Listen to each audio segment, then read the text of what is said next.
네, 우리 두 번째 시간인데요. 첫 번째 시간에 함께 집중해 주시고 대화도 해 주셔서 감사드립니다. 이제 두 번째 시간에는 복음에 대한 명확한 이해를 가지고 저희가 일상의 삶에 열매를 맺어야 될 텐데 한 3가지 정도를 한번 확인해 보려고 합니다. 우리 잠깐 기도하겠습니다. 은혜의 하나님, 주님이 우리 인생의 주인으로 들어오셨으며 성령께서 우리를 통치해 주심을 감사드립니다. 복음의 능력이 나의 고백 속에, 삶 속에 능력으로 열매 맺게 하여 주십시오. 그것을 알아가고 배워가고 성장해가는 우리 모두이기를 소망합니다. 이 시간 전하는 자와 듣는 자 모두에게 성령의 위로와 깨우침으로 우리를 일으켜 세워 주십시오. 예수님 이름으로 기도드립니다. 아멘. 많은 교회들이 가정이 건강하면 교회가 건강하다라고 이야기합니다. 100% 동의하고요. 질문은 이건데요. 그리스도인 가정이 건강하구나라는 말은 뭐가 있어야 될까요? 예를 들면 단지 넓은 아파트에 우리 가정이 살고 자녀들이 착하고 말썽 안 부리고 공부 잘해서 서울대학 가면 그 집은 건강할까요? 그렇죠? 그러면 월세 살고 자녀 공부 못하고 체육밖에 못하고 인생이 잘 안 열리고 그러면 병든 건가요? 아니죠. 단지 직장에서 억대 연봉 받고 노후에 넉넉한 재정 가지고 여행 많이 다니면 성공이고 노후에도 열심히 일해야 되는 게 불행한 일은 아니잖아요. 이게 맞다고 생각한다면 우리는 세상의 문화의 영향을 받고 있는 거예요. 그러면 가정이 하나님이 주인된 가정이 건강할 때 무슨 열매가 있어야 될까요?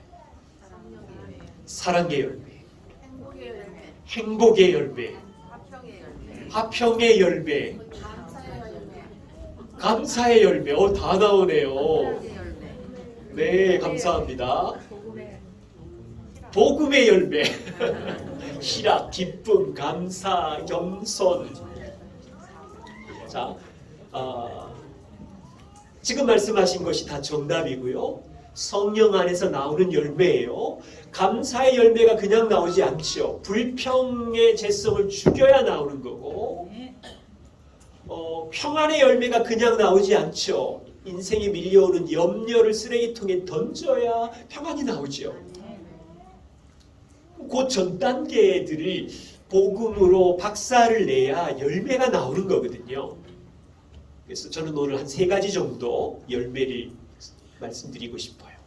예수 그리스도의 십자가의 복음으로 우리가 용서받았기 때문에 가정 안에 나타나야 되는 열매는 교회도 마찬가지고 서로 죄를 고백하고 용서하는 열매가 가정에 있어야 건강해요. 아빠 죄인, 엄마 죄인, 자녀 죄인이 뒤섞여 살기 때문에 가정은 온통 혼란 전쟁터예요. 그런데 주인이신 그리스도가 망가진 그날도 우리를 그분의 피로 용서해 주셨기 때문에 그것을 경험한 성도들이 서로의 죄를 고백하고 그분의 용서를 선언해 줄 때 건강한 가정이에요. 두 번째는 주님이 우리를 구원하신 이유는 예수 그리스도를 닮는 거잖아요. 그 그리스도를 닮기 위해서 날마다 우리에게 말씀을 선물로 주셨잖아요. 변하지 않는 말씀. 그럼 그 말씀을 먹음으로 우리 식물이 물을 매일 먹으면서 빛을 보면서 성장하는 것처럼 매일 하나님의 말씀을 우리가 섭취하고 씹어 먹음으로 우리는 성장해야 되겠지요. 그런데 성장은 그냥 되는 게 아니에요. 겉면과 훈육이 필요해요. 잘못된 걸 바로 잡아주고 잘했다가 못했다가 실패했다가 일어났다가를 반복하면서 성장해요. 두 번째 열매는 하나님의 말씀을 듣기 때문에 서로 훈육함으로 성장해가는 훈육, 검열의 열매가 있어야 돼요. 세 번째 열매는 예수 그리스도의 피로 구원을 받은 우리 모두 안에 성령이 내주하세요. 동행하시죠. 하나님 앞에 설 때까지 일생 동안 좋은 날이든 나쁜 날이든 성령이 일하신다는 얘기는 주시는 말씀에 반응해서 성령이 우리를 일하시면 우리는 죄의 덩어리를 쓰레기통에 던지고 예수님을 닮아가면서 성장해 가기 때문에 성령이 일하실 때 변화되는 은혜의 증거들이 있어요. 10번 분노하던 사람이 말씀에 순종해서 2번은 참고 8번 분노하는 것도 성장이거든요. 그럴 때 2번 참았을 때 우와 고마워 잘 참았어 격려하고 칭찬하는 열매가 있어요. 여러분 가정에 이 세 가지가 있나요? 서로 죄를 고백하고 용서하는 열매가 있으세요? 말씀으로 서로를 성장하기 위해서 건면하고 훈육하는 열매가 있으세요? 칭찬과 격려와 웃음이 있는 가정인가요? 이 세 가지를 말씀드리려고 그래요. 근데 세 가지가 쉽지가 않아요. 우리 본성이 죄인이라서. 자, 첫 번째입니다. 복음의 열매, 서로 죄를 고백하고 용서한다. 자, 성경적인 원리를 먼저 한번 보지요. 요한일서 1장 9절에 요한 사도는 초대교회 성도들이 이렇게 말합니다. 만일 여러분 안에 죄가 있으면 서로 자백, 고백하십시오. 그러면 그는 하나님은 미쁘시고 의로우사 여러분의 죄를 사하십니다. 그리고 모든 불의에서 깨끗하게 하십니다. 요한은 성도들에게 여러분들에게 죄를 서로 고백할 때 용서의 복음의 열매가 있다고 이야기하고 있어요. 바울은 초대교회 에베소 교회와 골로새서 성도들에게 이렇게 말하는데 에베소서 4장 32절 성도 여러분 서로 교회 안에 있을 때 친절하게 하고 불쌍히 여기십시오. 그리고 여러분들은 죄인이기 때문에 치고받고 싸울 겁니다. 그때 서로 용서하십시오. 그런데 용서하기를 어떻게 하냐면 하나님께서 그리스도 안에서 여러분을 오늘도 용서해 주셨기 때문에 그렇게 용서하십시오. 골로새서 성도들에게는 3장 12절 14절에 이렇게 말합니다. 골로새 성도 여러분, 여러분들은 하나님이 택하시고 거룩하시고 지금도 사랑받는 자녀들입니다. 맞죠? 복음 때문에 의로워졌고 용서받았잖아요. 그런 자녀들인데 여러분들은 그런 자녀들처럼 이제는 하나님의 성품을 닮아서 긍휼과 자비와 겸손과 온유와 오래 참음을 옷 입고 살아야 됩니다. 가정에서 교회에서. 그런데 우리는 죄인이잖아요. 불만이 서로 많죠. 일하다가 불만이 많고 공부하다가 불만이 많고 봉사하다가 서로 자랑하기도 하고 믿기도 하고 서로 불만이 있을 때 누가 누구에게 불만이 있거든 그때 나 안 볼 거야 도망가지 마시고 서로 용납하고 피차 용서하되 어떻게? 오늘도 주님께서 너를 용납하시고 용서하심처럼 오늘도 승천하셔서 우리 인생을 통치하시는 주님이 너 까칠한 너를 용납하시는 것처럼 그 용서를 받고 있으니 옆에 불만이 있는 가족에게 교회 성도에게 용서하십시오. 여러분 이 두 가지 말씀 자주 보셨지요? 찾아내셔야 돼요.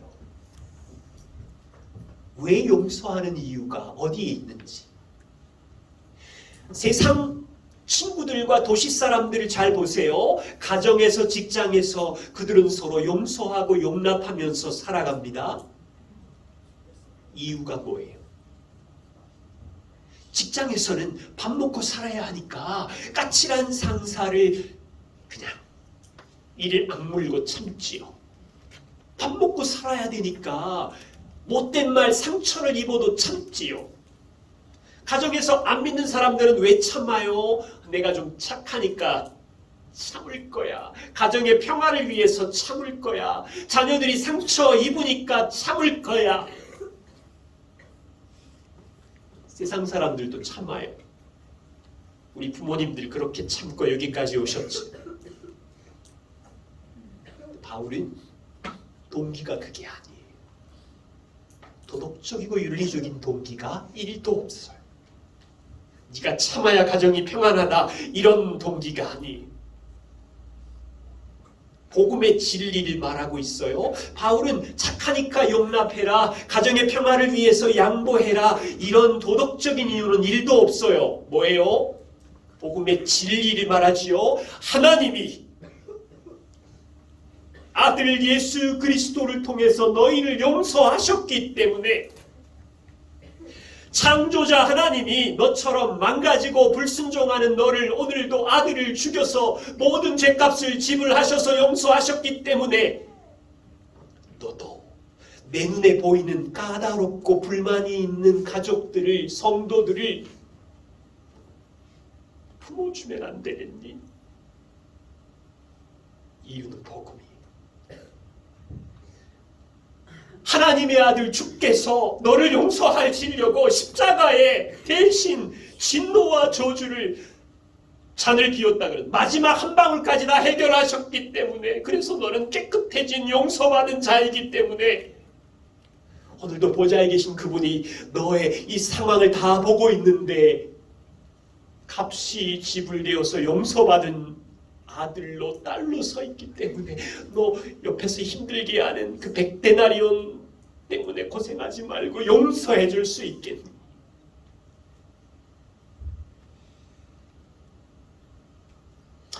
여러분, 이 말씀은 골로새와 에베소 교회 지체들에게 하신 말씀이지만 가정에서도 이 열매를 맺어야지.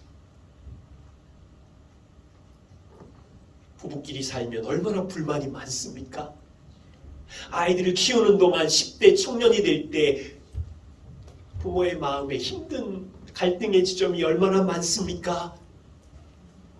그런데 복음을 기억하는 부모라면, 가정이라면, 그 가정이 주님이 주인 되었다면 주께서 주시는 용서와 용납을 함께 경험하고 죄를 고백하고 용서하는 거죠. 자, 포인트는 이거예요. 죄 고백과 용서는 딱딱한 교리가 아니에요. 그냥 교과서에 있는 한 문장이 아니에요. 복음을 아는 우리들의 생활 방식이었어요. 그게 빛이었어요. 그게 세상 도시 사람들은 이해할, 세상 사람들은 자기 힘으로 바득바득 도덕적인 능력으로 참아보고 한을 맺혀서 일생을 살지만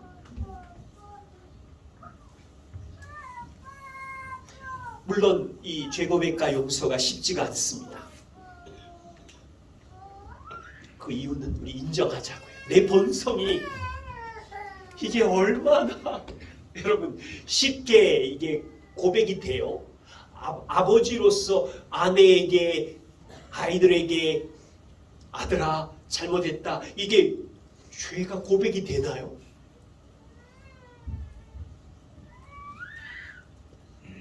정말로 어려워요. 말씀 한 구절을 더 보죠. 골로새서 2장 13절 14절. 바울은 복음을 정확하게 가르치고 있는데 이미 죽었던 너희를 하나님이 그리스도와 함께 살리셨을 때, 십자가에 죽으실 때 우리의 모든 죄를, 골로새 성도들, 지평선 교회 성도들의 모든 죄를 그분의 죽으심으로 사하시고, 그게 무슨 능력이 있냐면 우리를 거슬리고 불리하게 하는 법조문으로 쓴 죄의 증서를 십자가에 계셨을 때 이미 지우시고 제하여 버리시고 십자가에 못 박으시고. 굉장히 섬세하게 바울은 십자가에서 일어난 일을 설명하고 있어요.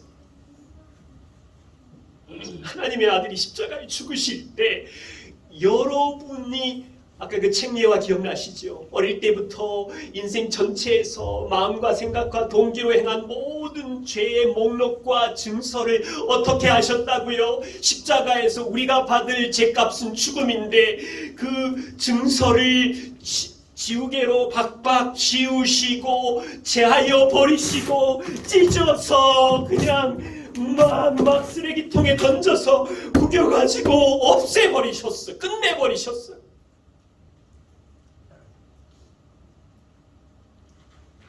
십자가에 있는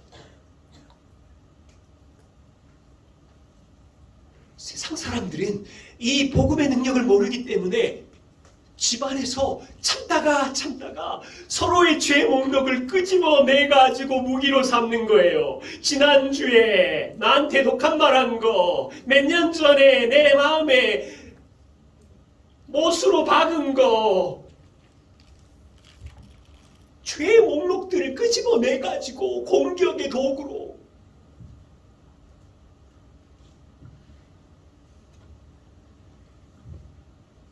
저는 남편 강성환이고요. 저희 아내 길미란 결혼생활 하면서 참다가 한바탕 콱 붙으면 죄의 목록을 서로 꺼내요. 당신은 얼마나 나한테 까칠하게 군 줄 알아? 얼마나 게을렀는지 알아? 얼마나 안 돌봐줬는 줄 알아? 제가 그런 과정을 거치면서 우리가 복음의 은혜 안에서 이런 용서를 다 받았지만 복음을 다 잊어버리면 가정이 전쟁터가 되는구나. 십자가에서 끝나버린 죄의 목록들을 다시 끄집어내서 세상 사람들처럼 똑같이 상처 주고 괴롭히는구나. 바울은 이런 현장을 알고 있었어요. 그래서 정확하게 십자가에 죄에 처리된 것을 자세히 설명하고 있고, 우리가 서로를 용서해야 되는 이유를 하나님이 우리를 용서하심처럼 하나님의 아들이 너희를 용서하기 위해서 행하신 것들을 기억하면서 죄 고백과 용서의 문화가 교회 안에, 가정 안에 있기를 원했어요. 두 가지만 기억할 거 말씀드릴게요. 하나는 죄 고백과 용서는 느낌이나 감정이 아닙니다. 복음을 아는 사람의 행동입니다. 우리 1강에서 나왔죠. 느낌과 감정이 우리를 지배할 수 있다고. 보통 사람들은 이렇게 말해요. 아니, 용서 좋기는 한데요, 느낌이 힘들어 죽겠어요. 내 감정이 고통스러워 미워 죽겠는데 저 배우자를 어떻게 용서해요? 이 마음에 응어리 한이 맺혔는데 어떻게 용서해요? 내 감정이 죽겠다니까요. 이 느낌 때문에. 감정이 안 되는데 용서하는 건 위선이 아닌가요? 위선이라는 단어까지 쓰면서. 자, 그러면 인정합시다. 감정과 느낌은 팩트지요. 저 사람이 한 것도 팩트가 맞아요. 나에게 상처를 줬어요. 어떻게 공격해야 된다고요? 하나님이 우리를 향한 복음의 사실로, 팩트로 공격해야 돼요. 하나님은 그 순간에 우리를 사랑하셨고, 그 순간에도 우리를 위하여 용서하셨고. 근데 문제는 감정이 안 따라오죠. 느낌이 죽을 것 같죠. 말씀으로 분별하는 거예요. 느낌과 감정을 죽이고, 주님이 오늘도 사랑하라고 주신 배우자를 사랑하지 못하는 나의 미련한 죄인을 용납해 주시는 주님 앞에 감정은 안 쫓아오지만 쓰레기통에 버려버리고, 주님이 오늘 나를 사랑한대, 저 미련한 남편을, 아이들이 보배롭게 사랑한대, 주님이 사랑하니 나도 사랑하자. 자, 청년들한테 물어볼게요. 여러분은 감정과 느낌이 좋아서 책상에 앉아서 공부하세요? 죽겠지요. 저는 30일 중에 하루 이틀도 기분이 좋아서 일어나는 날이 없어요. 피곤해요. 그런데 오늘 가족을 섬기고 교회를 섬겨야 하니까 의지적으로, 내가 남편이고 아빠고 교회를 섬기는 목회자이기 때문에 의지적으로 일어나는 거예요. 이게 위선이에요. 학생이 피곤해 죽겠는데, 게임하고 싶은데, 유튜브 하고 싶은데, 운동장에서 놀고 싶은데 그 감정과 느낌을 죽이고 책상에 앉아서 공부하는 게 위선이에요.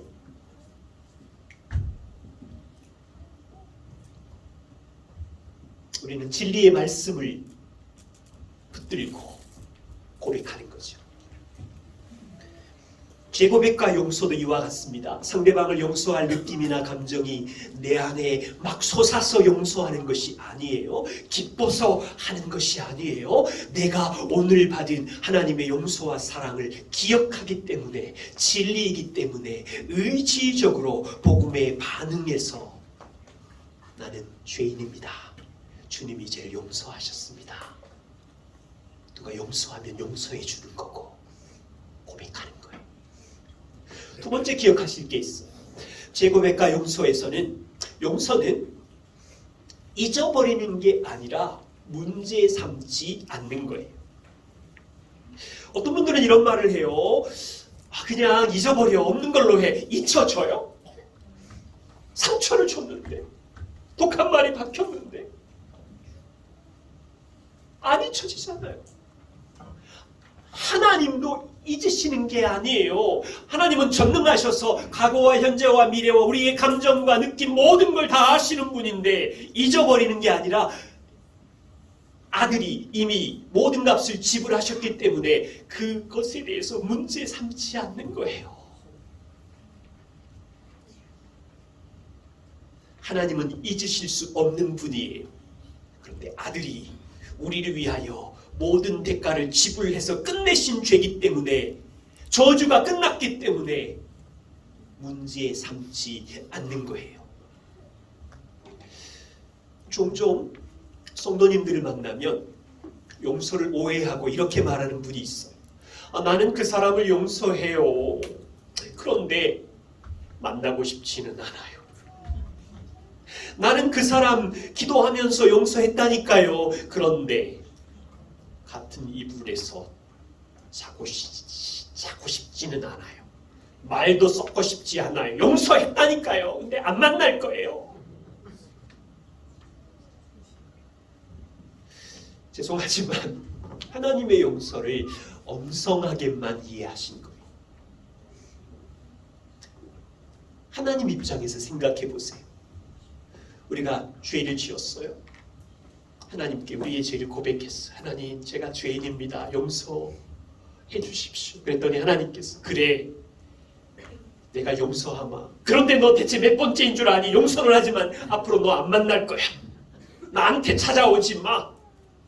너 기도 듣기 싫어. 여러분, 이게 얼마나 무서운 이야기인 줄 아시죠?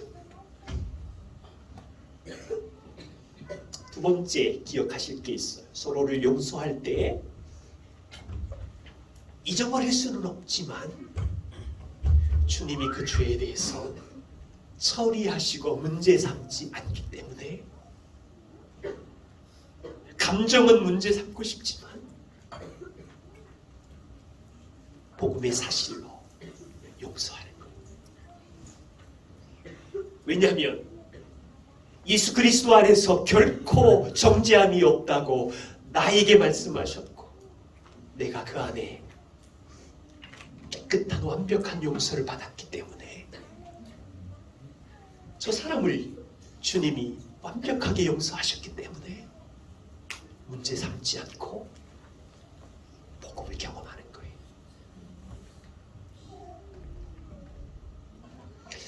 이게 가능할까요?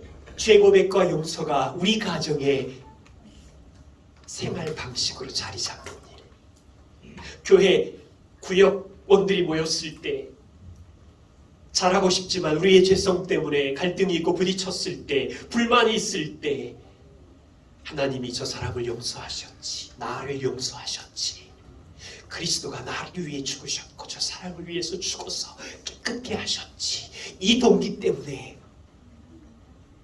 죄 고백과 용서가 생활 방식으로 자리 잡을 수 있다면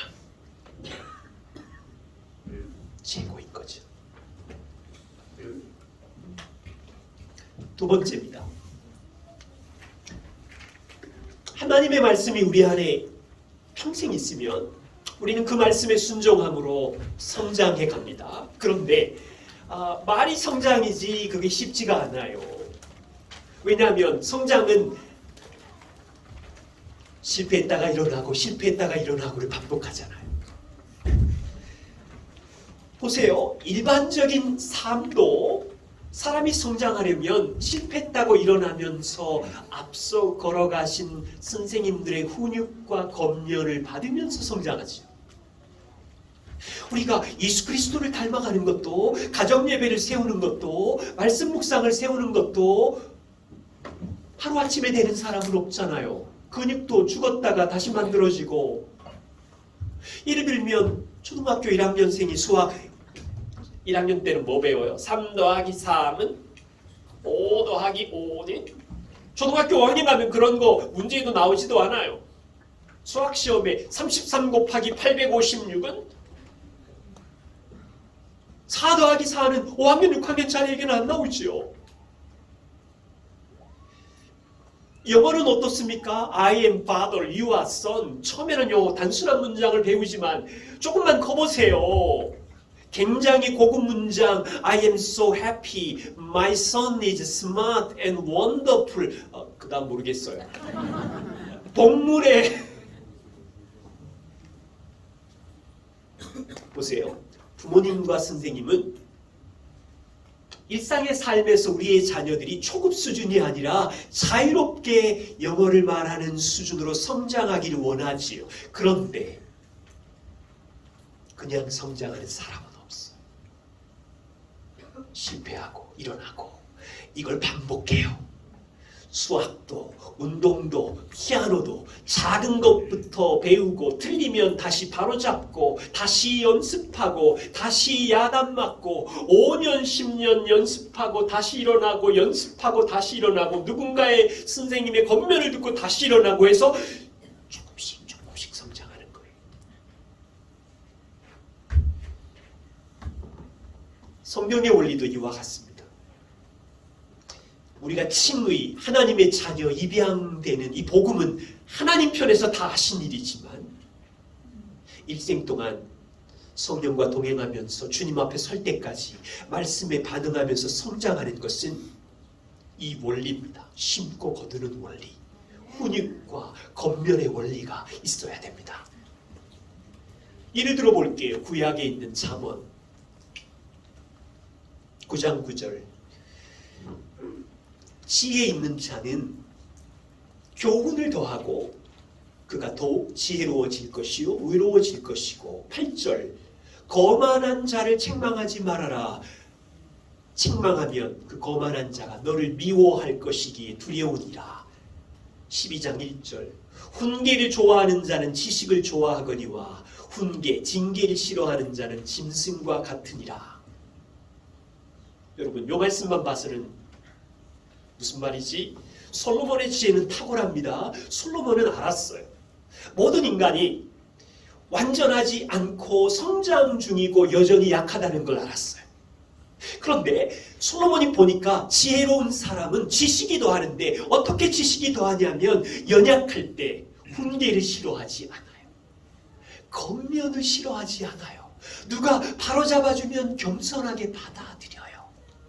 그런데 교만하고 거만한 사람은 얘야 너 이렇게 해야 돼 가르쳐주면 미워하고 밀쳐내고 싫어하고 오히려 친구 관계가 끊어지고.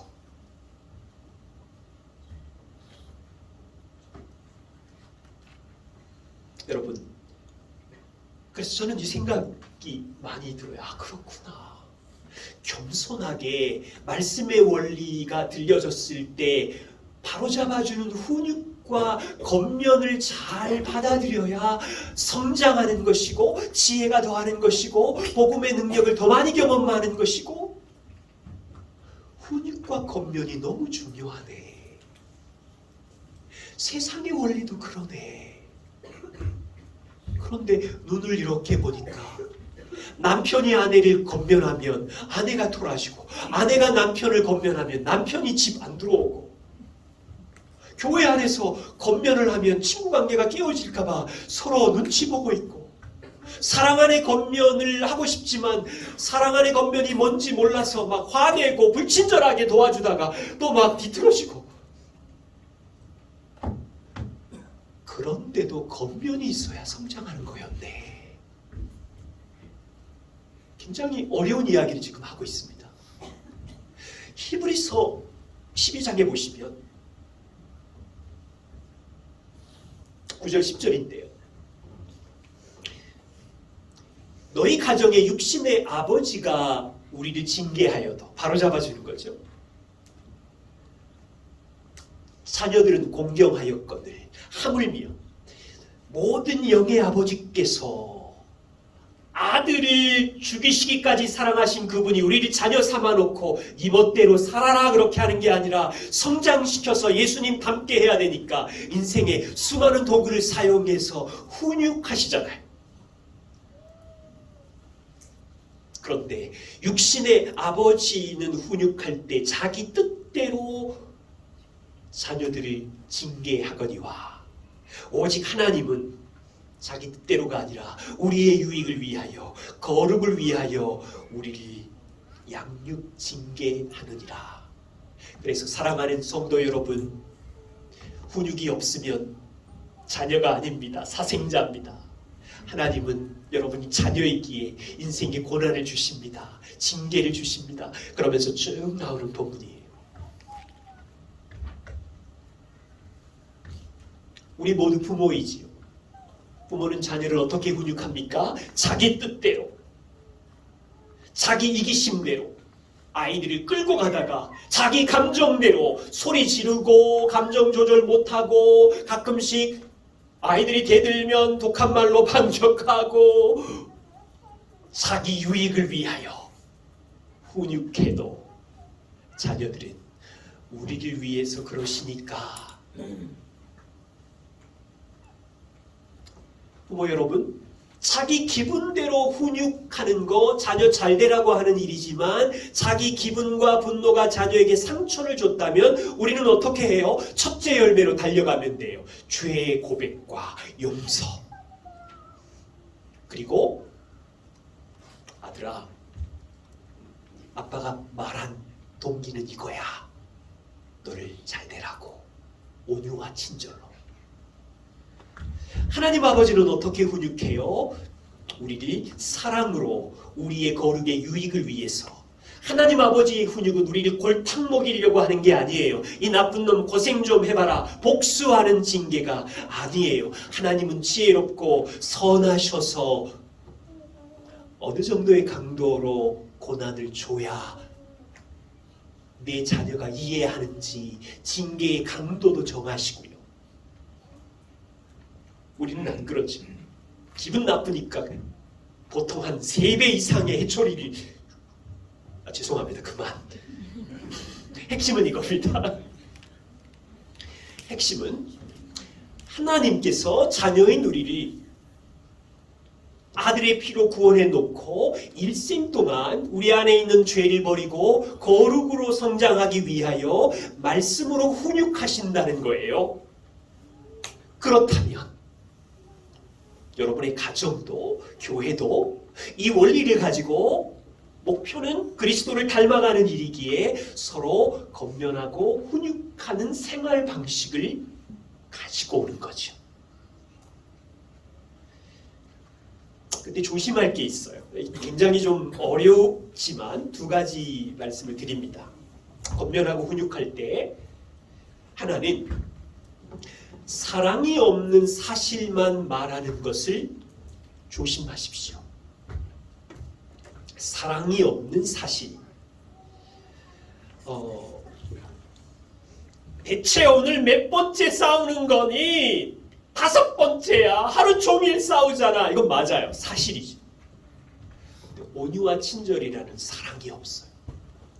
그러면 그걸 듣는 자녀들 입장에서는, 다른 사람 입장에서는 마음이 힘들어요. 두 번째 기억할 것은 사실이 없는 사랑만 이야기할 때, 사실은 감추어 두고 사랑이라는 이유로 자녀의 연약함, 게임하는 거, 불순종하는 거, 게으른 걸 그냥 내버려도 알아서 클 거야. 사실은 숨기고 사랑이라는 이유로 방치, 방임, 이것도 조심하는 거예요. 예를 들면 한 가지 예를 들어보죠. 저희 교회에 네 자녀를 둔 아빠가 있어요. 이분의 고백이 가끔씩 아침에 예배 드릴 때마다 얼굴이 다크서클이 되어 와요. 이유는 그 20분 집에서 교회로 오는 차 안에서 아이들끼리 전쟁이 일어난대요. 4명이. 그래서 예배 드리기 전에 벌써 막 치고받고 갈등이 있어요. 특별히 자주 부딪히는 건 어디에 앉을 것이냐 가지고 4명 중에 돌아가면서 싸운대요. 그날은 초등학교 5학년 셋째랑 초등학교 2학년 넷째가 여기 앉을 거야, 아빠 옆에 앉을 거야, 뭐 자리 가지고 막 싸웠어요. 그래서 아빠는 예배 시간도 급하고 하니까 뒤를 돌아보고 화를 내면서 너 대체 언제까지 자리 갖고 싸울 거야? 그러고 화를 냈어요. 그때 옆에 앉아있는 중3 첫째 딸이 아빠, 그렇게 화를 내면 안 되지요.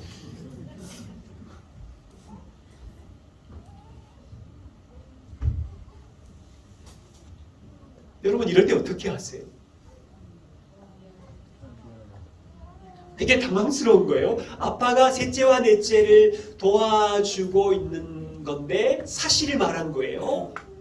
언제까지 자리 갖고 싸울 거니?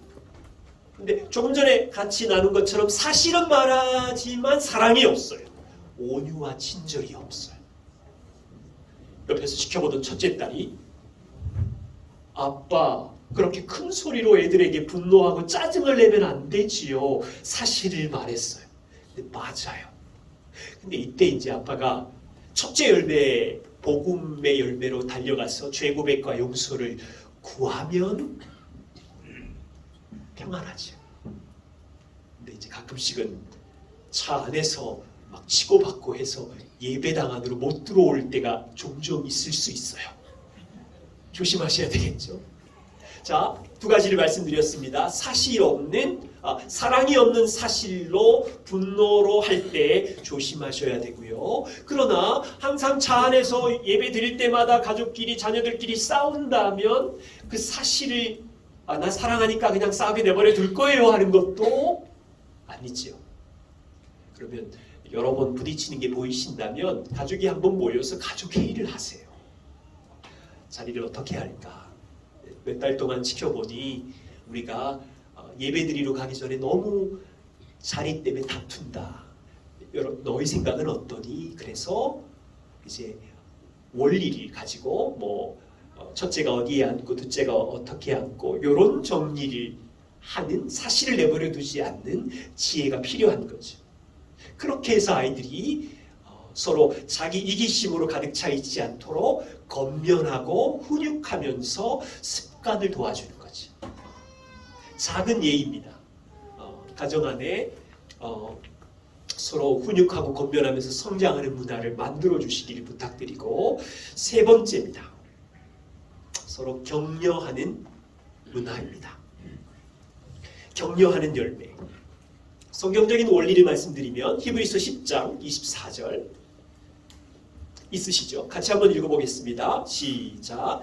서로 돌아보아 사랑과 선행을 격려하며 모이기를 패하는 어떤 사람들의 습관과 같이 하지 말고 오직 권하여 그날이 가까움을 볼수록 더욱 그리하자. 네, 성도는 한 가족이지요. 모일 때마다 어떻게 해야 되냐면 서로를 살피고 관찰하고 이웃이 부족함을 돌아보면서 사랑과 선행으로 격려하라고 합니다. 언제까지? 예수님이 오실 때까지. 교회 공동체, 지평선 교회가 존재하는 날까지 사랑으로 격려하는 생활 방식을 가정이나 교회가 품으라고 합니다. 데살로니가전서 5장 14절에는 이렇게 말해요. 형제들아 너희를 권면하노니 성도들 중에 게으른 자가 보이느냐? 그러면 찾아가서 도닥거리고 건계하며 바로잡아주며, 성도들 중에 마음이 약한 사람이 보이느냐? 그러면 격려해서 힘을 북돋워주고, 성도들 중에 최근에 무슨 일이 있었는지 모르지만 어깨가 푹 들어가서 힘이 없는 자가 있느냐? 그러면 옆에 가서 위로해주고 붙들어주고, 성도들 중에 너희를 괴롭히는 사람이 있니? 모든 사람에게 오래 참아라. 보세요. 격려는 좋은 일만 있을 때 박수치는 게 아니에요. 승진하고 집 사고 자동차 사고. 성도의 삶은 연약한 자도 마음이 약한 자도 고통 속에 있는 자도 서로 돌보고 격려하면서 함께 가라고 해요.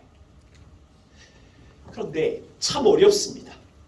여러분 가정의 분위기는 어떤가요? 교회의 분위기 안에 기쁨과 칭찬이 많은가요? 가정 안에 지적질이 많은가요? 격려가 많은가요? 하루 종일 내가 쓰는 단어 안에 우리 아들과 딸 배우자에게 격려가 많은가요? 지적질이 많은가요? 지적질. 저희도 그랬어요. 저희도 그랬어요. 그래서 이거 어떻게 해결할까? 굉장히 심각하게 고민했던 적이 자주 있었어요. 그러면서 이해했어요. 아, 나의 자아의 본성은 다른 사람의 죄를 보는 데는 시속 100km구나. 다른 사람이 변화된 것들을 칭찬하는 데는 시속 10km 보이지도 않아요. 그런데 성경을 한번 쭉 읽어보세요. 하나님이 망가진 그 백성을 바라보실 때 돌아오고 회개하라고 회개에 대해서 요청도 하시고 죄도 들춰내시지만 망가진 그들을 향하여 끊임없이 힘을 북돋워 주시고 격려하시고 나의 의로운 오른손으로 너를 붙들고 있고 함께하며. 여러분 이게 하나님의 성품이잖아요. 이거 어떻게 가지고 올 수 있을까요? 저는 고린도전서에 있는 바울을 통해서 배우고 싶어요. 간단히 좀 소개할게요. 고린도 교회를 연구해 보시면 세상에 오늘날에도 이렇게 망가진 교회가 있을까 할 정도예요. 문제가 너무 많아요. 고린도 교회는 십자가의 복음을 기억하지 않고 은사가 풍성해서 서로 내 은사가 크다고 싸움하고 있었던 교회였어요. 4개의 파당으로 예수파, 바울파, 베드로파, 아볼로파 서로 마음이 나누어져 있는 교회였어요. 이방인조차도 혐오하는 교회 안에 성적 범죄로 부도덕한 일이 있었어요. 교인들끼리 법적인 공방 싸우고 있었어요. 말이 아니에요. 너무너무 엉망인 교회인데 바울은 실망하고 낙심해야 되는데 고린도전서를 쓰면서 바울은 이렇게 시작해. 내가 너희를 위하여 항상 하나님께 감사하노니. 세상에 이게 어떻게 가능하지? 2가지를 발견했어요. 바울이 이 망가진 교회를 향하여 계속 감사하고 격려할 수 있었던 두 가지는, 첫 번째는 바울은 눈에 고린도 교회 현실이 보였지만 현실을 뛰어넘어 하나님이 보시는 눈으로 그 성도를 바라보았어요. 고전 1장 3절에 바울은 고린도에 있는 하나님의 교회, 예수 그리스도의 핏값을 주고 사서 거룩하여진 거룩한 성도로 고린도 교회를 봤어요.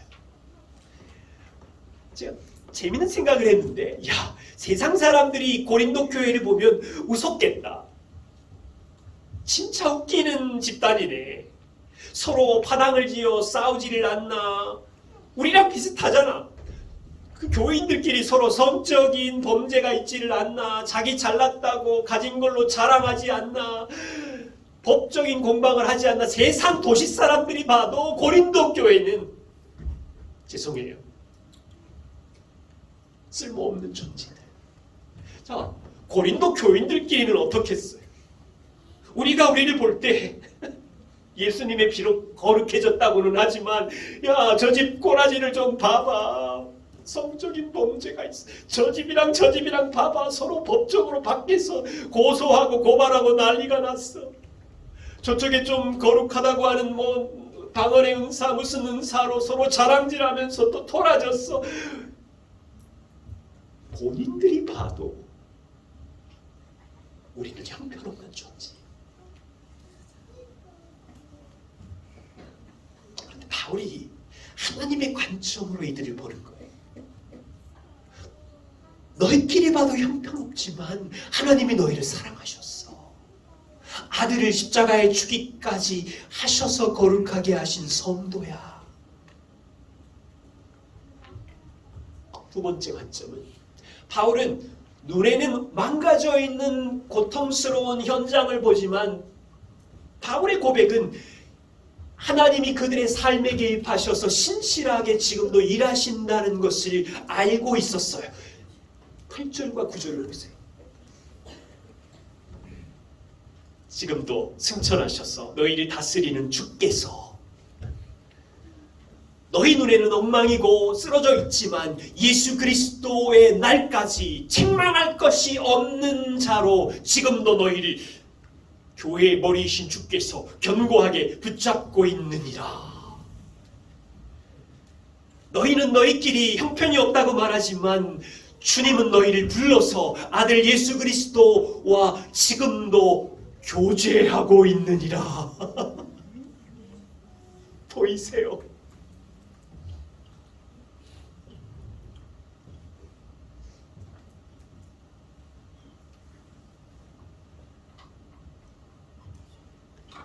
세상이 내가 가진 돈으로, 직업으로 내가 인생을 쌓아온 걸로 비난할 수 있어요.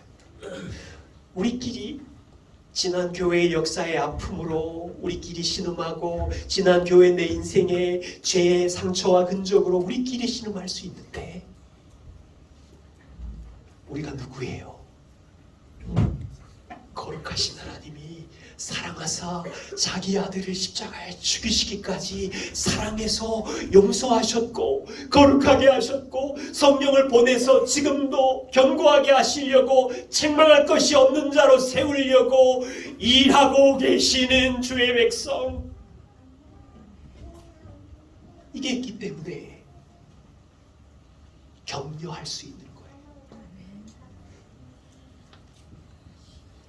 여러분, 이거를 가정으로 끌고 가서 그렇게 볼 수 있어요. 여러분 눈에는 게으르고 연약하고 능력 없어 보이는 배우자와 아이들이 보일 거예요. 그런데 하나님의 관점으로 성령이 그 사람 안에 지금도 신실하게 일하신다는 이 신실하신 선하신 은혜를 붙들고 내 눈에 보이는 세상의 기준의 방법을 발로 밟아버리고 서로 감사하고 격려하고 하나님의 일하심을 인정하고,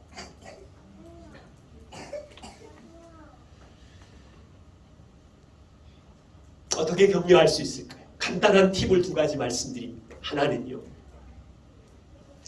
거창한 것을 격려하는 것이 아니라 작은 것을 찾아서 격려하는 것.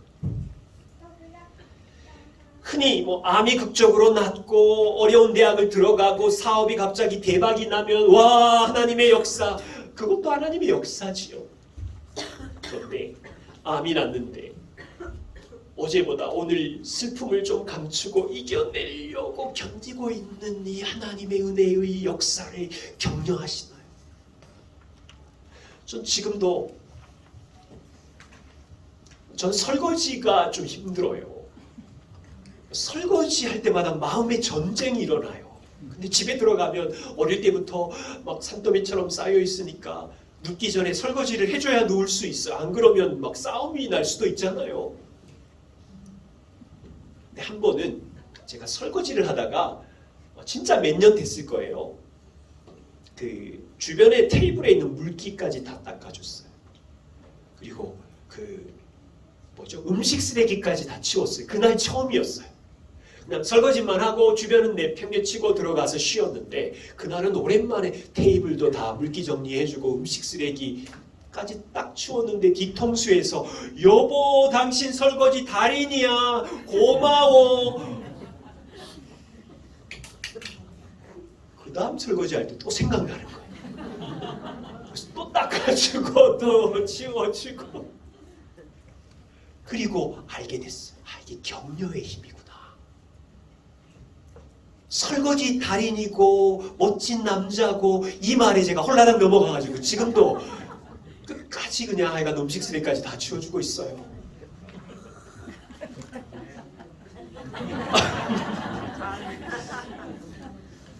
자, 이제 한 가지 부탁은요. 제가 저의 멘토한테 배운 건데 그 균형이 필요하대요. 성장을 위해서는 이렇게 훈육도 필요하잖아요. 그런데 또 사람은 격려도 필요하잖아요. 그리고 우리가 실수하니까 죄 고백도 필요하고 용서 구함도 필요하잖아요. 제가 인생을 돌아보니까 지적질은 한 10중에 한 7번, 죄 고백은 10중에 한 번, 2번 할까 말까. 격려는 한 번 하기도 힘들어요. 그러니까 집이 늘 고통스럽더라고요. 그래서 제가 아주 깊이 고민할 때 그 멘토 하시는 그분이 성환아 조금 그 균형이 필요해. 한 10으로 본다면 너희 가정에 죄 고백이 한 3, 4 정도 있어야 되고 격려도 한 3, 4 정도 있어야 되고 지적질, 훈육은 한 3개 정도 필요해. 여러분 이해가 되시죠? 그러니까 지적질이 구인 거를 우리가 낮추는 거예요. 훈육, 도와주려고 하는 걸 낮추려면 이게 인내하고 참으셔야 돼요. 많이 온유하게 덮으셔야 돼요. 그리고 작은 변화, 사소한 걸 찾아서 칭찬하고 격려하셔야 되고 그리고 그 일을 하다가 실수하고 넘어질 때마다 죄 고백과 용서로 달려가는 거예요. 요 수치로 기억하니까 제가 좀 도움이 되더라고요. 격려와 죄 고백이 한 6, 7 정도이고 훈육과 권면이 한 3 정도구나. 이게 도움이 되셨으면 좋겠습니다. 그리고 두 번째는요. 일상에서 격려를 자주 연습하는 겁니다. 한 가지 그냥 데이터만 말씀드리고 마무리를 하죠. 영국의 그 대학에서 교수 연구팀이 1979년에 남성들 2,500명을 대상으로 건강지수를 연구했답니다. 한 35년을 연구했는데요. 생활습관 중에 5가지를 여기 사진에 보이시면 지금 25명 정도 80세 넘은 분들인데 35년 동안 5가지 생활 규칙을 줬대요. 하나는 규칙적인 시간에 밥 먹기, 그리고 적당한 운동하기, 술 절제하기, 담배 끊기, 그리고 체중을 관리하기. 이 5가지를 가지고 이제 그 데이터를 내면서 5년 단위로 정기적으로 건강 상태를 검진했대요.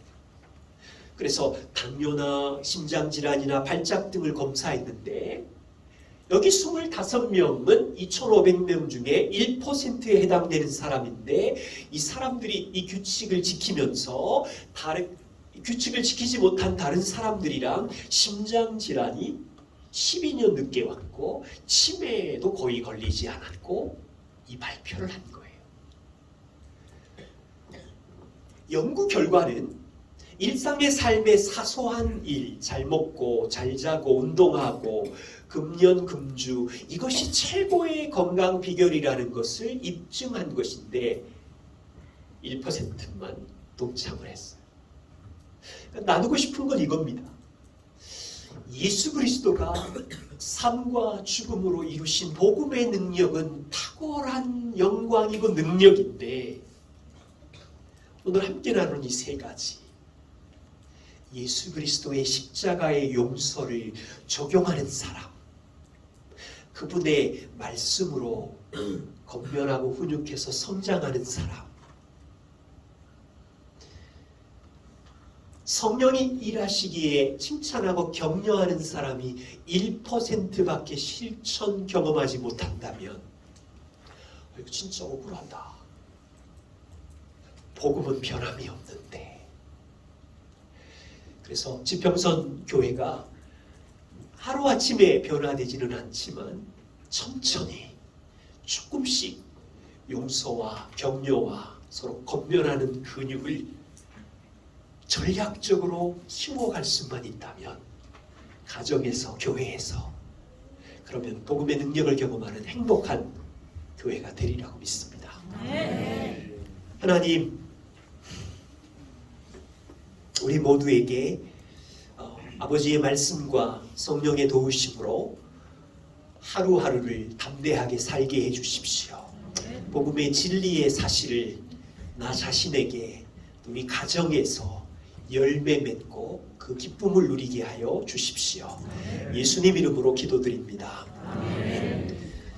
네, 두 번째 강의 마쳤습니다. 선택하고 또 마지막으로